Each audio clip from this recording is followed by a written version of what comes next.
what is really important when it comes to streaming and what actually makes a difference? What are things you can do that may help you, or are things that are suggested things that might hurt you depending on what kind of creator you are? That is what I am out to answer during November 2023. I am streaming every day in November and adding in different experiments along the way to see what works, what doesn't, and also just kind of have some fun. So I'm going to show you real quick where I was at before November, and then I'm going to show you week 1 of November, which is just streaming every day, nothing super special. Then I'm going to show you week 2, how it went, and what the experiment was, and I'll give you a little teaser of the next experiment going forward. And I'm going to try to mix in as many as I can that don't conflict with each other, and I'll explain that. So let's start with the baseline, week 1 of normal streaming, and then what happened in week 2 using some analytics real quick. So this right here is the page for my analytics from September 1st to October 31st. And don't worry, I'm gonna go full screen here in a second.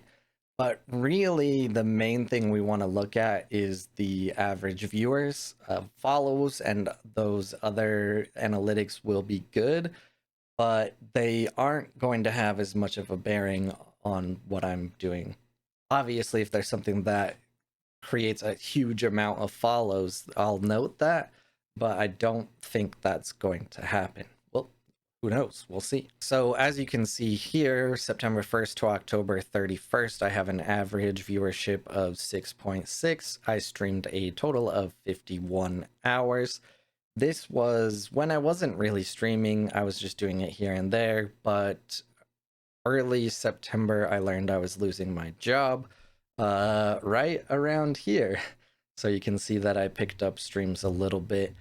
We can take a look at October just by itself for a second. This is when I was trying really hard to find a new job, but the market is shit. But anyways, 5.9.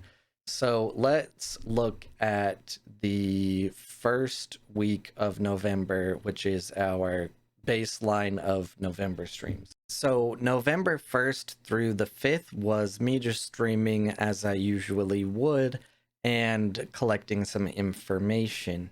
As you see here, I averaged 6.9 viewers. I did get 6 follows and a total time streamed of 13 hours.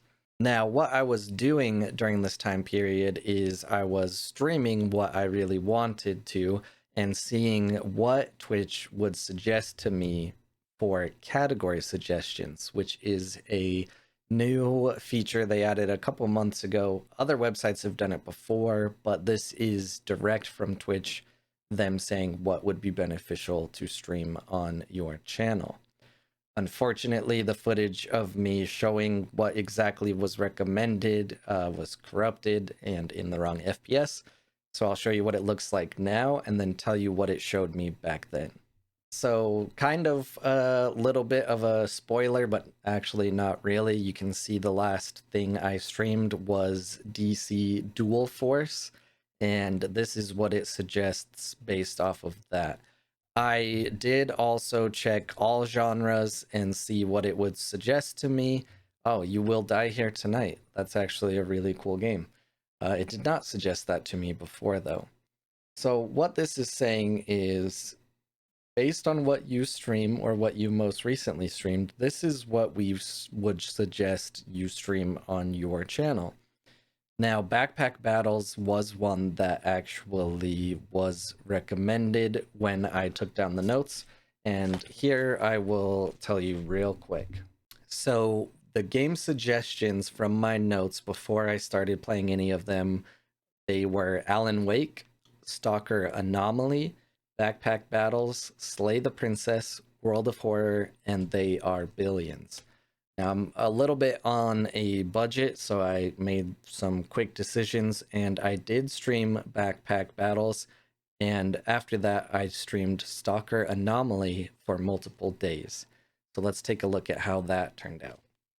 So as I said, I streamed Backpack Battles and Stalker Anomaly. I had never played a Stalker game.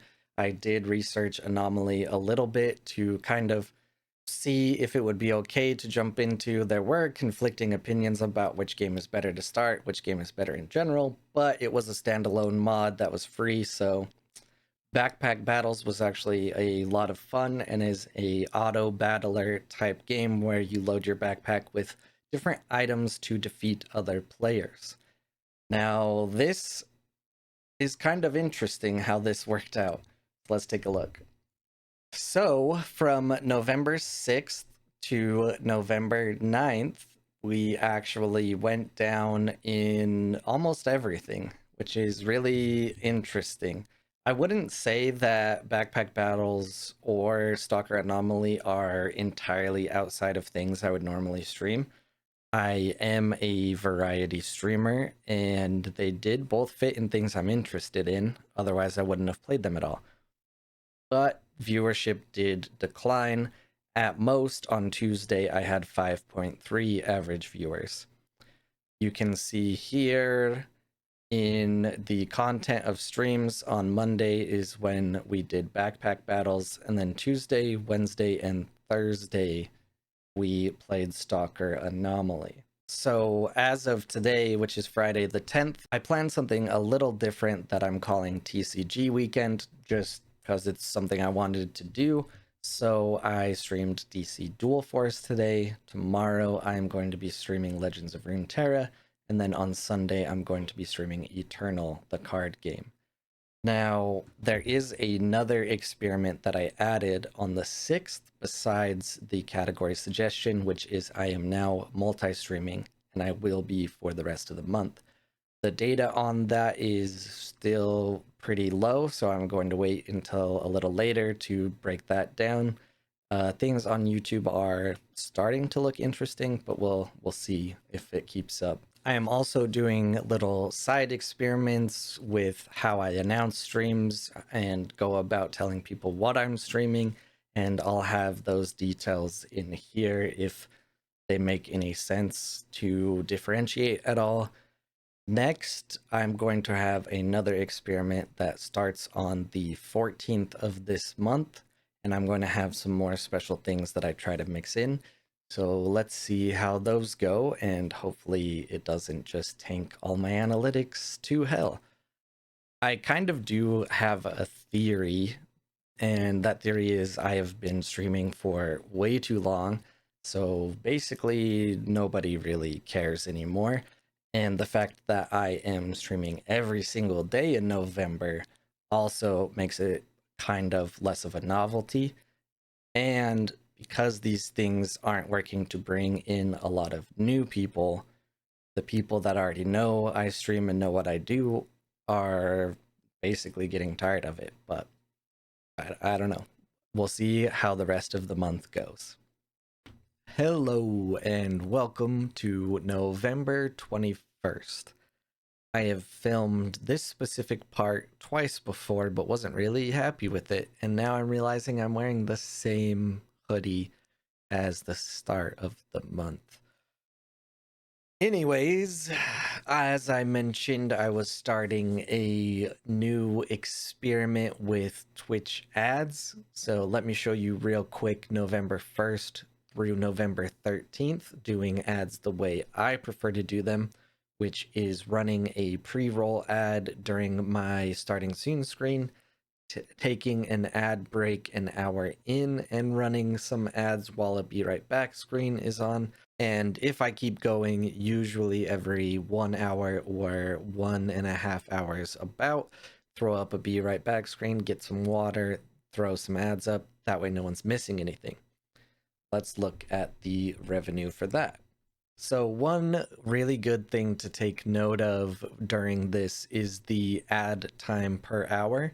So how I do ads, it is usually 1 minute and 9 seconds per hour that it is logging. I made a total of $11.42 in revenue, but let's take out everything that is not an ad here real quick. Now the total won't change, but this graph will only show ads. So on November 12th, the most we made was 92 cents in ads, but that was due to a raid, and I'll talk about that in a moment as well. So on average, I'm making anywhere from 7 to 15, maybe 27 cents at the most, running ads how I prefer.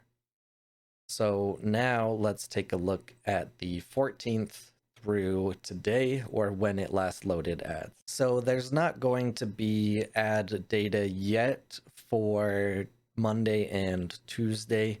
Tuesday being today. It usually takes about 48 hours or so for the ad revenue to load in. But we can see that I am at 3 minutes and 11 seconds ad time per hour. And that is a lot more than I was running before. But I do have to say, I am technically making a lot more on ads, which I guess makes sense. 35 cents, 32 cents, 34 cents. That was a really short stream. 47, 35, and these haven't loaded. While I am running a lot more ads, it is netting more revenue, and I have not really had any complaints yet, per se, but we will revisit that at the end to see if analytics tanked in any way during the time period where I changed my ad setup. So that part is the ad revenue experiment, and there was that day where I had a raid. As part of TCG weekend, I did play Eternal card game, and the community is really great, and they are actually wanting more streamers to stream to the category.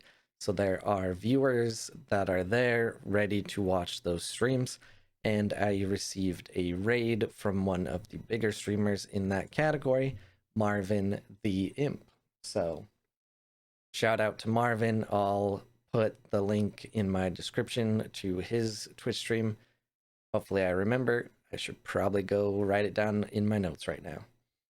So as I said, today is the 21st. We're nearing the end of the experiment period. Let's take a look at analytics so far.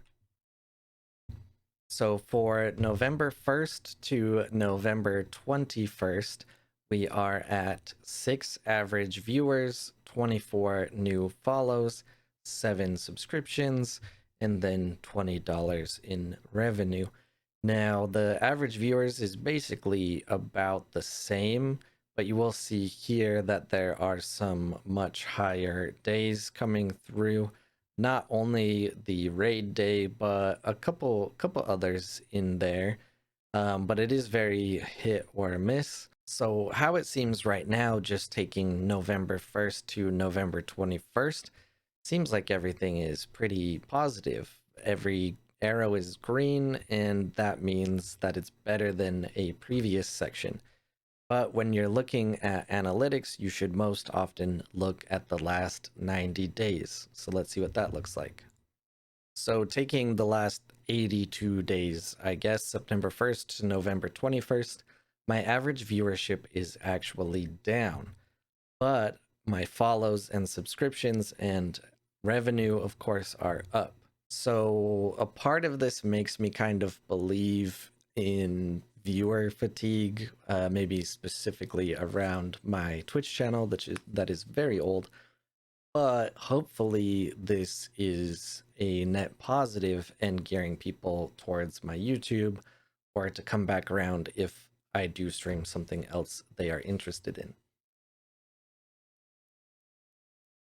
This, I think, also further proves that variety streaming is really hard, but I cannot stick with the game for years and years at a time. Like some people, it just doesn't work out for me. So far, the most success I have had was diving into Eternal card game, and shout out to that community for being welcoming and helpful. And if you are interested in online card games, CCGs, maybe give it a try and stream it so that they have more content to watch. There was another experiment I tried where I was looking around trying to find something trending or something popular that maybe other people haven't jumped on yet. And I came across a MMO called Wakfu. I think it is a French MMO, and it seemed to be pretty popular, but I tried to stream it on a certain night with a friend, also testing the stream together on Twitch, and it didn't really yield any exciting results. Nobody new came in, there was no increase in viewership, so I'll keep trying to see if I can jump on something trending. I have one more specific theory that I'm testing this Friday. I might have to test it twice because this Friday is Black Friday, so that might skew the results a little bit, but I'll go over that with you when it happens. Now, lastly, for today's update, I did mention I am multi-streaming starting earlier in the month, and there have been some interesting results on YouTube. I think I've learned a lot and know what might work better to multi-stream, and I don't think you should always multi-stream, but still collecting some information, and I will go over that at the end of the video when I have the full data. Today is December 8th. November is behind us, long and gone, but the analytics still remain, and now it is time to go over what I learned, what happened, and all of the details about my 30 days of experimenting on Twitch, and technically YouTube as well. All right, is everyone down here gonna kill me?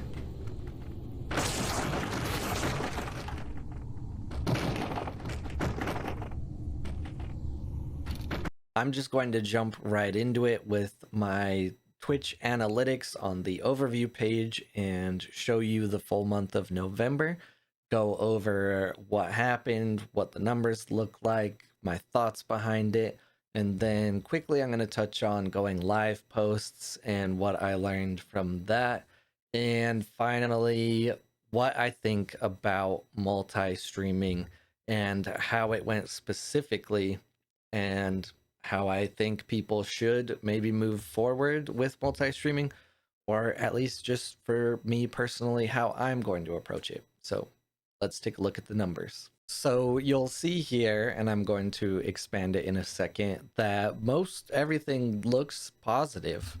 The only thing that has one of those little pesky down arrows is average viewers, and I do have some thoughts on that. So for the month of November, I streamed a total of 77 hours. You can see there that I made 28 cents in revenue. I gained 31 new followers and 9 subscriptions. But my average viewer number of about 6-ish went down. That plays into what I think, or I am calling, like, viewer fatigue. If you are streaming every single day and nothing is really super special, then your viewers are going to get tired of it, maybe. I think a good schedule consistently of, 4 days a week and 3 days for editing or promotion or anything like that is probably the best balance. And then, of course, more consistency in the games you're playing. I have ADHD, which I mention all the time, so I hop around games a ton, and it is really hard to near impossible for me to stick with one singular game for months at a time. The other thing that I mentioned was changing how I displayed ads, and I previewed that a little bit earlier in the video, but I think it's pretty clear to see that switching over to the recommended ads, which happen about right here. This is an outlier because I had a really huge raid, but start making a lot more on ads using Twitch's recommended. I still do run an ad on my starting soon screen. That way pre-rolls are shut off. But I think there is a decent way to work with their recommended ad schedule. Of course, nobody wants to, run a bunch of ads, but with how Twitch is currently and going forward, and how a lot of the industry is. I mean, that's how you make almost all your money on YouTube is ads. I think this is the way to go, and just trying to work it into your schedule. If you see an ad coming up, you're not ready, you can snooze it up to 3 times. And I usually try to always take a break during the ad. So at the very, most, all that they're missing is a be right back screen that just plays some music. Otherwise, you could just, promote Prime subs a bunch and ad free viewing and yada yada, but that's not really my shtick.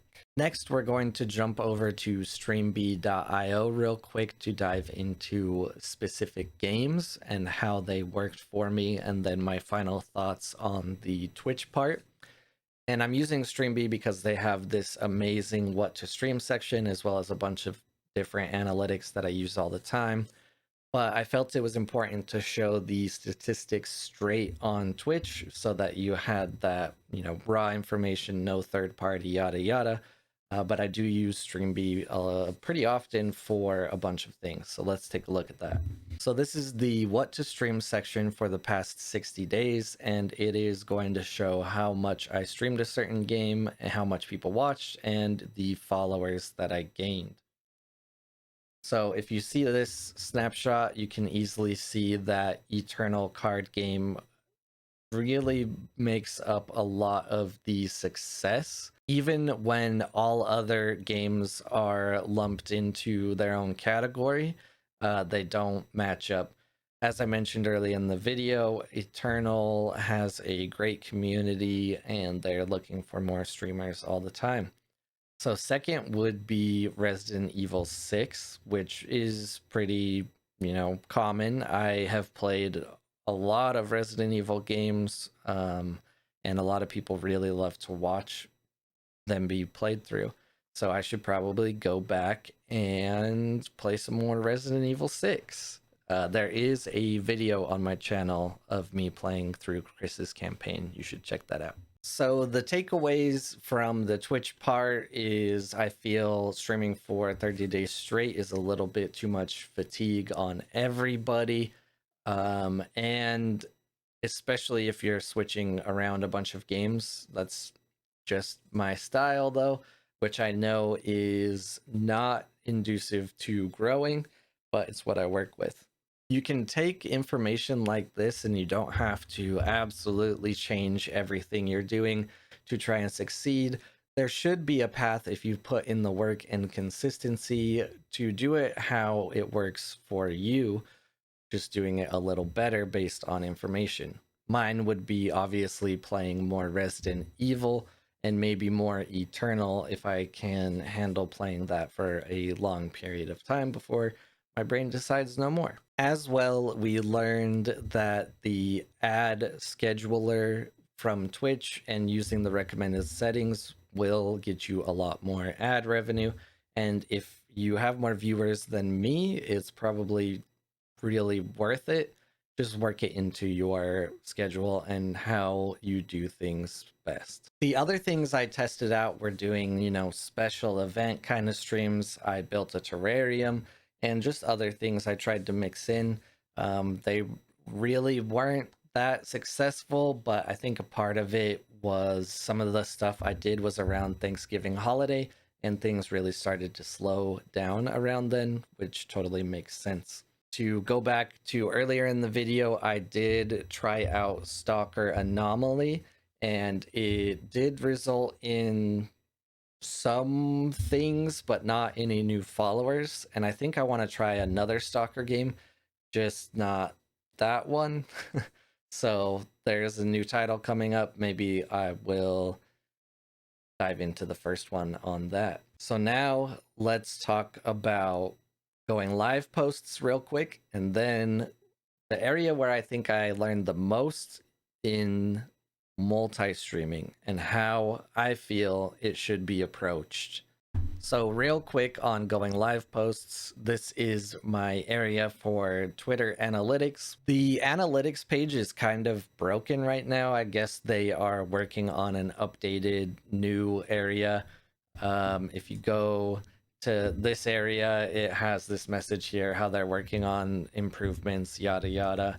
So I just wrote down real quick what I learned from looking over this area real quick for the November streams. It's pretty straightforward.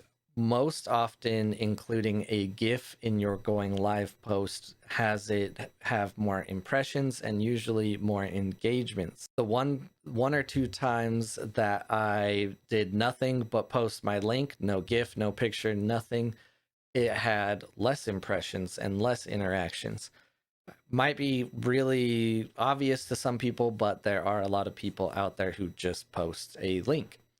So it was worth to test there. I did test a static image of what was going on stream. I did not do any selfies, which I guess I should have, but you know, I don't think this is really going to increase the impressions, this selfie, so not a loss there. One thing that I did see is if I was posting a picture of the game I was talking about, just talking about it in general or saying it's coming up tomorrow, that usually hit impressions of over 100, where the rest are usually in the 87-ish range, 87 to 90. Or the time that I made a custom graphic on Canva for what I called TCG Weekend, things like that, announcing what I was going to be doing with the static image, those all got over 100 impressions compared to below that previously. So real quick section on Twitter now, multi-streaming and my thoughts and some information to back it up. When it comes to multi-streaming, my big epiphany or reveal is going to be it's not really worth it to just multi-stream everything. If you're just streaming on Twitch and you want to throw in all the other channels at the same time and that's just how you do it, I personally don't think it is worth it to do that. And there are a couple reasons why. Number one, I think it's a little harder to manage. Even with the multi-stream chat, there were a couple things I noticed that were not available in the multi-stream chat or made it harder to bounce back and forth between. Things like channel redemptions on Twitch and some other stuff didn't really work together, and the chat broke a couple times, which obviously there are fixes for that, but it was a slight annoyance. The other thing is if you are not a streamer who has, you know, 50 to 100 or more viewers with chat just going nonstop, it became a little weird when I was responding to someone on Twitch and someone was talking on YouTube at the same time. And, you know, I kind of had to clarify, like, oh, this person says this or this person says that. And I'm not too sure how the audience felt about it. If there's a chat just going, you know, wild, it's not really going to matter as much. The other thing is, I think you should multi-stream specific things and plan for it. And I'll show you my analytics based on that. But what I mean is, if you're going to, say, do a quick playthrough of a new horror game that's super popular on Twitch and YouTube, or even if it's only popular on YouTube, set up a YouTube stream ahead of time, schedule it, create a custom thumbnail, and then multi-stream. The huge benefit for that is even if no one comes to the YouTube stream, you'll have the VOD live on YouTube and start getting views, which is really great and exactly what I noticed. And I'll show you that here. So this is the live stream section of my YouTube dashboard. And you'll see here certain things that I was specifically doing and had a thumbnail for have the most views. And this is after the fact. These two Runeterra streams, not a single person commented on them on YouTube at the time, but now they are some of my most viewed after the fact. The other would be Fears to Fathom, Ironbark Lookout, Fear and Hunger, you know, DC Dual Force. And I did start gaining some traction on my new player experience for Dragonair. So that could be another thing where if you're doing a series, then it might be good to do on YouTube. But if you go down here to some of my other streams, they're not really gaining any other views. Day 2 of my free-to-play new player experience on Dragonair has almost no views. I tried to do an indie showcase once. It has almost no views. You know, leveling up in Marvel Snap, almost no views. You kind of get the idea. This Excuse Me Sir demo and more horror games, it has almost no views after the fact, and it was just a bunch of games I was playing. My opinion, if you are going to multi-stream with a purpose, and think about what kind of stream would be good to live on YouTube. In my opinion, that is very specific, like 3 hours or less playthroughs of certain horror games, or something similar, or like I said, just something that's super popular on YouTube. Then you get the benefit of both sides.